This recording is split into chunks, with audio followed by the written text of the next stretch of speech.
తింటున్న పదార్థం ఏదైనా నేను తినట్లేదు, నా శరీరం తింటుంది. తింటున్న పదార్థం మంచిదైనా చెడ్డదైనా, ఇతర మతస్థుల ఎంగిలిదైనా, దేవుడి ప్రసాదమైనా, కాయగూరలైనా, ఎద్దు మాంసమైనా, కుక్క కోడి మాంసమైనా ఆ పదార్థానికి మరియు నేను అంటే ఆత్మశక్తికి ఎటువంటి సంబంధం లేదు. మనిషి తింటున్న పదార్థాలు ఏవీ కూడా డైరెక్ట్గా అతని ఆత్మ అనే శక్తిలోకి వెళ్ళలేవు. నేను అనే శక్తి యొక్క అంటే ఆత్మ యొక్క పవిత్రతను చెడగొట్టలేవు. శరీరానికి తినే పదార్థం అంతా ఒకటే, తేడా ఏమీ తెలియదు. ఆ తేడాలు ప్రాపంచిక ఆత్మ డి అంటే జ్ఞాపకాల పుస్తకం మీద ధ్యాస పెట్టి తెలుసుకోవచ్చు. కానీ ప్రాపంచిక ఆత్మ తన ధ్యాసను డి నుండి మళ్లించి జి అంటే ధ్యాన కోరిక ద్వారా హృదయంలో స్థిరంగా ఉంచినప్పుడు అవన్నీ దానికి తెలియదు. అంటే ధ్యానంలో యోగి స్థితికి చేరిన వాడికి తాను తింటున్న ఏ పదార్థమైనా తెలియదు. రమణ మహర్షి పరిస్థితి అలాగే ఉండేది. ఒక మతం వారు హిందూ దేవుళ్ళ ప్రసాదం తినరు.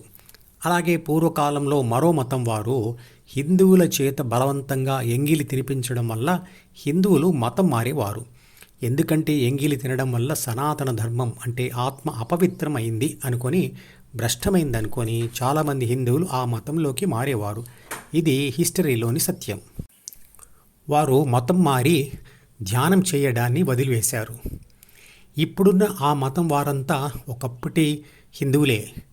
వారు గతాన్ని మర్చిపోయి వారి దేవుడు కోసం పవిత్ర యుద్ధం హిందువుల మీద ప్రకటిస్తున్నారు. అలా మతం మారిన వారి సంఖ్య ప్రస్తుతం కోట్లల్లో ఉంటుంది. అలా మతం మార్చుకొని అత్యంత విలువైన సనాతన ధ్యాన పద్ధతిని పోగొట్టుకొని క్రూరత్వాన్ని మరింత పెంచుకున్నారు. హిందువులు మతం మారడం వల్ల నష్టం ఏమిటి? ధ్యాన విద్య నశించిపోతుంది, భగవద్గీత మరుగున పడిపోతుంది. అలా మతం మారిన వారిలో ధ్యాన విద్య తెలియకపోవడం వల్ల మరియు ఆచరించకపోవడం వల్ల పుట్టుకతో వచ్చిన వారి గుణాలలో మార్పు రాక వారిలో అశాంతి, అధర్మం మరియు హింస పెరుగుతుంది. ఎంగిలి తినడం వల్ల లేదా ఇతర మతస్థుల దేవుళ్ల ప్రసాదం తినడం వల్ల ధర్మం నశిస్తుంది లాంటి మూఢనమ్మకాలు వినాశనాన్ని సృష్టిస్తాయి. ధ్యాన దశలు 4.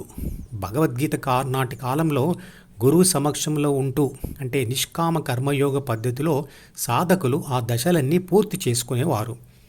కానీ ఈ కాలంలో గురువు దగ్గర ఉండడం వీలు కాదు కాబట్టి ఆన్లైన్లో సెల్ ఫోన్లో చూస్తూ సాధన చేయాలి. ఇలాంటి సాధకులకు మధుపదం ఛానల్లోని వీడియోలు ఉపయోగపడతాయి. ఈ విధంగా చేయడం జ్ఞానయోగ పద్ధతి. నిష్కామ కర్మయోగి ఫలితం అయితే పొందుతాడు, కానీ తాను ఏ స్థితిలో, ఏ దిశలో, ఏ దశలో ఉన్నాడో తాను తెలుసుకోలేడు. కాబట్టి తను కూడా ఎవరికి నేర్పించే బలం కలిగి ఉండడు. జ్ఞానయోగ పద్ధతిలో ధ్యానం చేసే అతను ధ్యాన ఫలితం పొందడమే కాకుండా ప్రతి దశలో తనలో వస్తున్నటువంటి మార్పుని తన జ్ఞానంతో విశ్లేషిస్తూ తాను ఏ దశలో, ఏ దిశలో ఉన్నాడో తెలుసుకుంటుంటాడు. కాబట్టి రేపు మరొకరికి నేర్పించే బలం కలిగి ఉంటాడు. కానీ ఈ పద్ధతిలో చాలా కష్టపడవలసి వస్తుంది. తెలుసుకున్న విషయాలను లాంగ్ టర్మ్ మెమరీ అంటే దీర్ఘకాలిక జ్ఞాపక గదులలో ఉంచుకోవాలంటే ఆ విషయాలను మళ్ళీ మళ్ళీ తెలుసుకుంటూ ఉండాలి. ఒకసారి చదివితే విషయం అయితే అర్థమవుతుంది, కానీ అది చిరకాల జ్ఞాపకంగా ఉండిపోవాలంటే మాత్రం మళ్ళీ మళ్ళీ మననం చేసుకుంటూ ఉండాలి. కాబట్టి ఎన్నిసార్లైనా మళ్ళీ మళ్ళీ వినాలి లేదా చదవాలి. మధుపదం యూట్యూబ్ ఛానల్లోని ప్రతి వీడియోకి ఒక నెంబర్ ఇవ్వబడింది. 1వ నంబర్ వీడియో నుండి మొదలుపెట్టి వరుసగా చివరి వీడియో వరకు చూస్తేనే ఆత్మశాస్త్రం సంపూర్ణంగా అర్థమవుతుంది. ఈ వీడియో డిస్క్రిప్షన్లో ఉంచిన మధుపదం ప్లేలిస్ట్ లింక్ ద్వారా అన్ని వీడియోలు వరుసగా చూడవచ్చు.